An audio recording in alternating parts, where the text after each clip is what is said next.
Welcome, wonderful people, to Shiro's Reflections. Before we start, I'd like to encourage you to please subscribe, hit the like button, and share widely so that you can be able to reach as many people who will be interested in content such as this.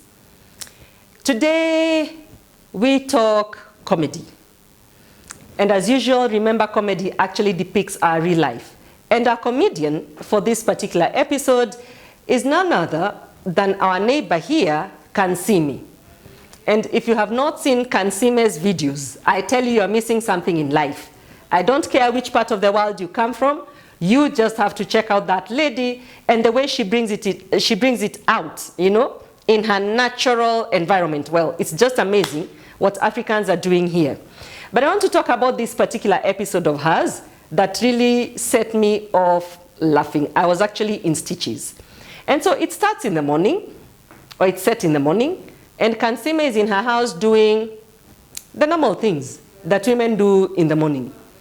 And this lady comes very early, about around 7 o'clock, and she knocks at Kansime's door. And so she opens and she says, "Hello, what are you here for?" And she says, "Oh, Kansime, I have so many problems." And Kansime tells her, "You know, I'm tired of your problems. I know a friend in need is actually a friend in deed. But for you, I am just becoming a friend in need all the time, all the time, all the time. You have too many problems. Maybe you should come here and tell me something nice." And so the friend, I think, is used to Kansime. She's like, "What do you mean? My world has actually come to a close, to a halt. You know why? Because I realized that my husband is cheating." And Kansime is like, "Ah, and how did you discover that he is cheating? Did he tell you?" And the friend is like, "Of course not. He did not tell me." And Kansime is like, "And so how did you know that your husband is cheating?"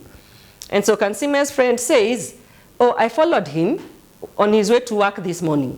And instead of him going to the office, he went to a hotel room." And Kansime says, "Oh, so you're stalking your husband now?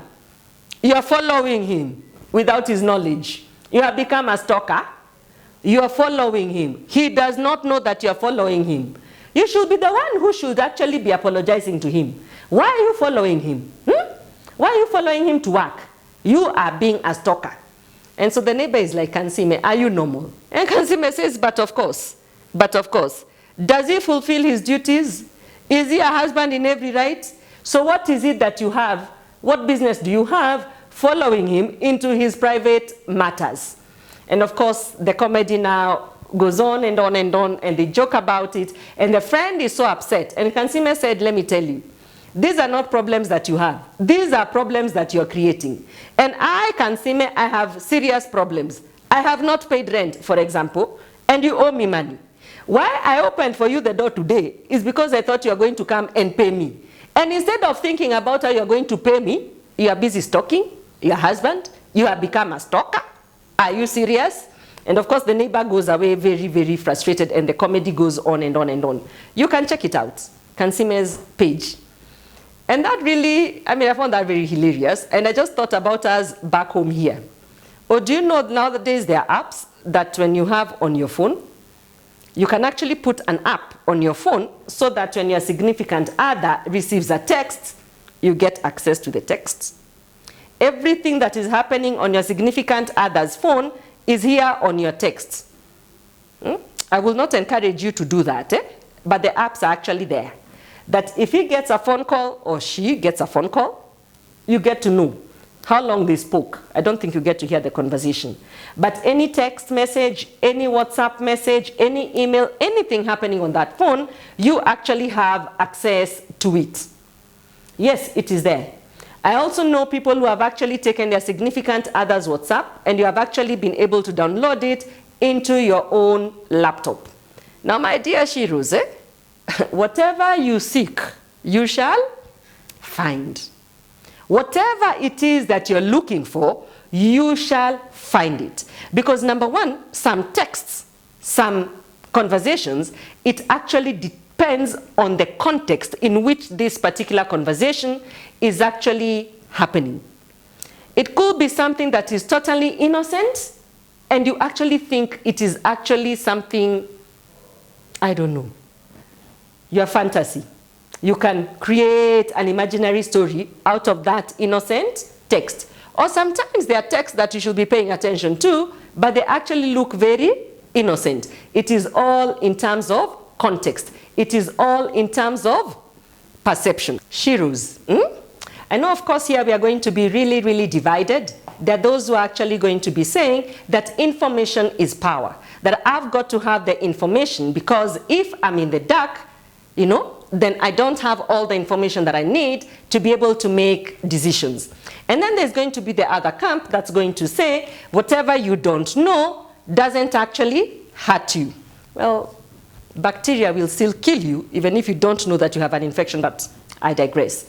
You get the point. So different people have different ideas. Different people look at this very, very differently, and I'd like to know what you think about it, and hit me up in the comment section so that you can actually keep this conversation going. Again, other people will also say that honesty is the best policy. That whatever it is that you're doing in the dark shall one day come to light, and because of that, many Shiros will say, I would appreciate if my husband would actually be honest with me and tell me, or my significant other will be honest with me and actually come and tell me this is the position that we are in. We're in a rectangle, triangle, octagon, whatever it is. So they say honesty is the best policy. But I ask you, Shiro, really? At what point do you actually want him to be honest? At the point when he tells you, hey, there's a new intern at work and walla la la la la la. I see how my blood boils. At that stage? Or would you rather be told at the stage of, I think she likes me too? Or do you want to know at the stage of, can you imagine? She carried donuts and she gave me 2. Or do you want to be informed at the stage where I was giving a lift? I mean, really, at what exactly stage do you want to be told? At what stage do you want to actually tell your significant other that honesty is the best policy? That I'm going to Mombasa with so and so? I mean, but that's up to you. I don't know. I'm not a significant other, so I cannot be able to answer that particular question. And still on the same point, at what exact moment should your significant other be about his wanderings? By the way, before I digress, I am not in any way advocating that cheating is okay. In fact, it is not. You took a vow, you took a commitment, you better see it through. There's a reason why the vows that you actually take in the AG or in the church or whichever religion or however you actually take these vows, there's always that implication for better or worse. So just because you are going through the worst part of your vows, that does not give a reason to actually be able to go out there and be wandering. However, there comes a time that when you know what has been going on, you need to be honest. I came across this WhatsApp chat, the way they take a screenshot and put it on social media. Of course, I have no way of determining whether it is true or not. But I think it brings out this particular concept very well. Where this person, let's say Ashiro, writes to her significant other, who is still in category of, say, boyfriend, and says, oh, I'm really sorry because I made a mistake. And the significant other says, what is it, my Shiro? And she says, oh, I actually cheated on you. And the significant other responds, LOL. I think this time meaning laughing out loud, not lots of laugh. But anyway, he responds, LOL. And so, of course, the Shiro is taken aback like, it is a serious matter. What are you laughing about? And the significant other says, better you. And she says, what do you mean better me? And the significant other says, my wedding is this Saturday.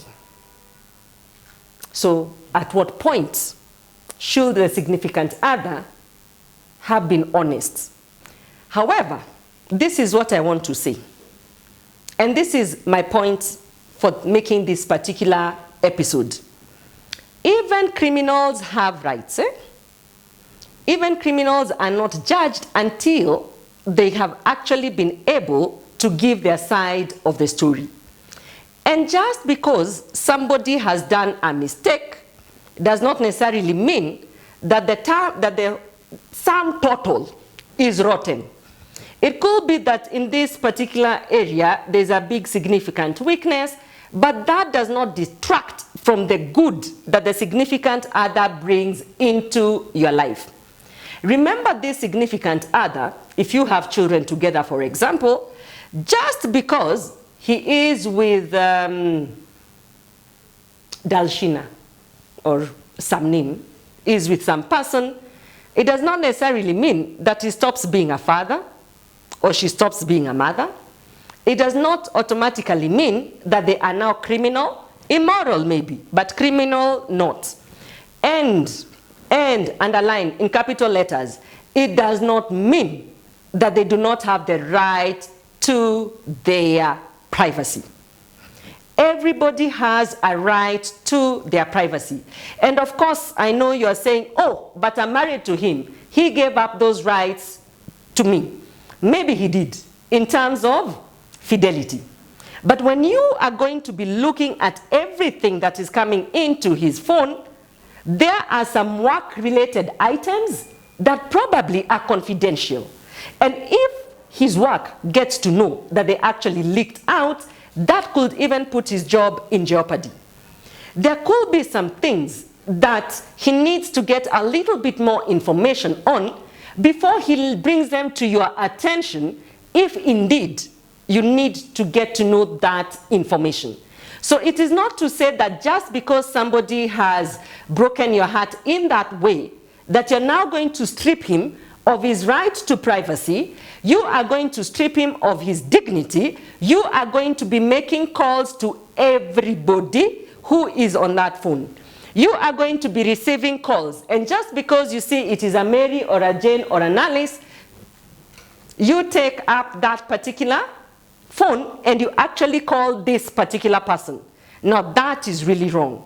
That is really wrong. Lanes, my sister, lanes, my Shiro, let's keep to our lanes. Let's not be stalkers. Very important, because now there is the Data Protection Act. Now there are people who are actually going to jail because they are stalking people. And it is actually a very, very serious offense. If you call somebody and they don't pick, even if it's your significant other, and they don't pick, please give them some time to allow them to respond. This idea of calling somebody 50, 60 times, really, I think we as Shiros, we need to style up. We need to have our own dignity. We need to have other things that you're going to do. And most importantly, we need to look at things in their entirety.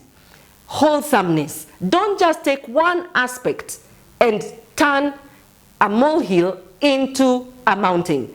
Look at everything in perspective. So I sign out, Shiros. Please, let's not be stalkers.